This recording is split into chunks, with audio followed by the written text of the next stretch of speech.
അതായത് പൂഴിക്കടകൻ ചുവടുണ്ടെന്ന് പറയും. പക്ഷെ അങ്ങനെ ചുവടുകളുണ്ട്. ആ ചുവട് ആരും പ്രയോഗിക്കാൻ കുഴപ്പമില്ല. ഇതാണ് പൂഴിക്കടകൻ എന്ന് പറയുന്നത്. ജലഭീരങ്കി പോലുള്ളതാണ്. അത് താങ്കിയ പിന്നാന്തം പിറകു മൂന്നിയോട്, മുന്നിൽ മൂന്നിയോട്, അതിന് ചുവട് മാറിയാണ് എതിരാളിയെ താങ്കൾ.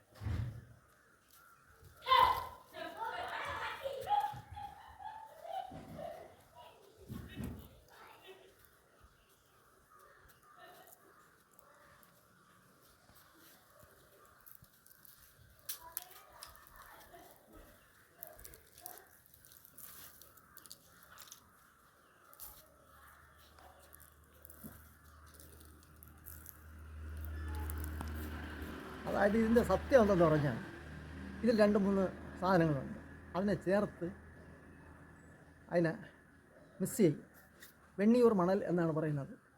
ഇത് ഏതാണ്ട് വയലിൽ വിത്ത് വിതയ്ക്കും മാതിരിയാണ്. അപ്പോൾ അഗസ്ത്യർ മഹർഷി പറയുന്നത് താങ്കിയെ പിന്നാന്തം മുന്നാന്തം താൻ. ഒരുവൻ ഉപദ്രവിക്കാൻ വന്നാൽ നമ്മൾ നിൽക്കുകയാണ്, ഉപദ്രവിക്കാൻ വരെയാണ്. വരുമ്പോഴവർ സംഘം ചെയ്യുന്നു. വരുമ്പോൾ നമ്മൾ അങ്കിയെ പിന്നാന്തോ പുറകെ ചൂട് മാറി ചാരിട്ടോ പിന്നാന്തം. അവൻ കണ്ണ് കണ്ടാൽ മാത്രമേ നമ്മൾ ഉപദ്രവിക്കൂ. കണ്ണ് കണ്ടാൽ കാണാൻ പറ്റൂല. ഇത് ചെന്ന് വിടുന്ന ഉടനെ എൻ്റെ കാഴ്ച പോകും. കാഴ്ച നഷ്ടപ്പെട്ടു പോകുന്നതല്ല. അതാണ് വിദ്യ. അതിനെയാണ് പൂഴിക്കടകൻ എന്ന് പറയുന്നത്. ഇതാണ് യഥാർത്ഥ വിദ്യ. പക്ഷേ ഇത് ആരെയും പ്രയോഗിക്കുക എന്തൊക്കെയാണ് ചേരണം എന്നുള്ളത് ആർക്കും പറയില്ല.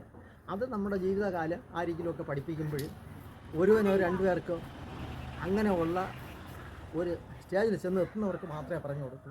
അല്ലാതുള്ളവർക്ക് ഇത് പറഞ്ഞു കൊടുത്തു കഴിഞ്ഞാൽ അവരെല്ലാം പൊടിയിട്ട് മറ്റൊരുത്തനെ അടിച്ചു തള്ളിയിടുന്നതിലേക്ക് സാധിക്കും. കാരണം കണ്ണ് കാണില്ല. കണ്ണ് കാണില്ല. അതിനാണ് പെട്ടെന്ന് കണ്ണ് വിടുന്നു തീരുമ്പോൾ ആസനത്തിൻ്റെ അടിഭാഗത്തായിട്ടൊരു ചെറിയ തട്ടായിട്ട് പിന്നെ നടക്കില്ല, അവിടെ വീഴും. അങ്ങനെയാണ് തട്ടിയിരുന്നത്. പക്ഷേ ഇങ്ങനെ പഴയ ആയിരക്കണക്കിന് ആൾക്കാരെ തട്ടിയിട്ടുണ്ട് പണ്ട്. അവർ നേരത്തെ ഇത് കരുതി കൂട്ടി പോവുകയാണ്. ഇതേമാതിരി പോകുന്ന ഒരാളിൻ്റെ കയ്യിൽ ഈ സാധനം ഉണ്ടാകുമെന്നും ഇത് പ്രയോഗിക്കുമെന്നുള്ളത് മറ്റാർക്കും അറിയാനൊക്കുമില്ല. അത്ര കരുതലോടുകൂടിയാണ് ഈ സാധനം സൂക്ഷിച്ച് വരയ്ക്ക് അവർ കൊണ്ടുപോകണം. അവർ മടിച്ചീലകളിലാണ് ഇതൊക്കെ വെച്ചിരിക്കുന്നത്. മടിച്ചീലകൾ കെട്ടി വെച്ചിരിക്കുക. അങ്ങനെയാണ് ചതി. പക്ഷേ ഇന്ന് ഈ ചതിയൊന്നും നടക്കില്ല. എങ്കിലും ഈ സാധനം ഇന്നതൊക്കെ ചേർത്താണ് മിക്സ് ചെയ്തത് എന്ന് പറഞ്ഞു കഴിഞ്ഞാൽ ഇത് മറ്റൊരു വായിൽ നിന്ന് വിഴുന്ന് വേറൊരാളുടെ വായിലായി. പക്ഷേ ആൾ ചതിക്കുന്ന വിദ്യ ഉണ്ടാവും. പക്ഷേ ഇതിൻ്റെ പൂഴിക്കടകൻ ചുവടെന്ന് പറഞ്ഞ് പഠിപ്പിക്കുന്നത് ഒരടിയെ തട്ടി ഒന്ന് അടിച്ചു.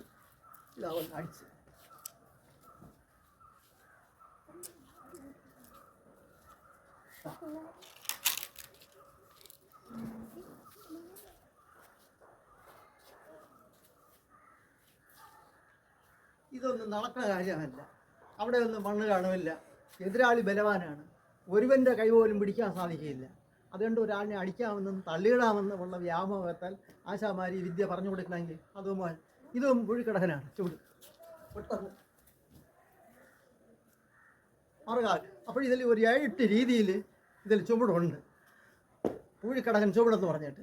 പക്ഷെ അത് ഒന്നും വെളിയിൽ പ്രയോഗിക്കാൻ ഒക്കില്ല. പണ്ട് അഗസ്ത്യന്മാർ ശിഷ്യന്മാരെ പഠിപ്പിച്ചു ഇങ്ങനെയൊക്കെ ഉണ്ടെന്ന് പറഞ്ഞിട്ട്. പക്ഷെ അതുകൊണ്ട് കാര്യങ്ങളൊക്കെ ഉണ്ടില്ലെന്നല്ല. ഇപ്പം കടപ്പുറത്താണ് പെട്ടെന്നൊരു ഏറ്റുമുട്ടലുണ്ടായി. അവിടെ അവർ പ്രയോഗിക്കും, അടിക്കും. അവരെ അല്ലാതെ പോകേണ്ടതല്ല. ഇപ്പോൾ ഡർസിലാണ് നമ്മൾ നിൽക്കുന്നത്. ഇവിടെ വണ്ടി എടുക്കാനുണ്ടോ, മണ്ണുണ്ടോ? പക്ഷേ ഇതിലേക്ക് ആശാന്മാർ തള്ളിയിട്ടിട്ടുള്ളത് ഈ വേറെ 1-2 സാധനങ്ങളൊക്കെ ചേർത്ത് ഇതിനെ മിക്സ് ചെയ്ത് വെച്ച് വണ്ടി എന്നാണ് ആൾക്കാരെ ചായച്ചിട്ടുള്ളത്. നിർത്തുന്നു. നന്ദി.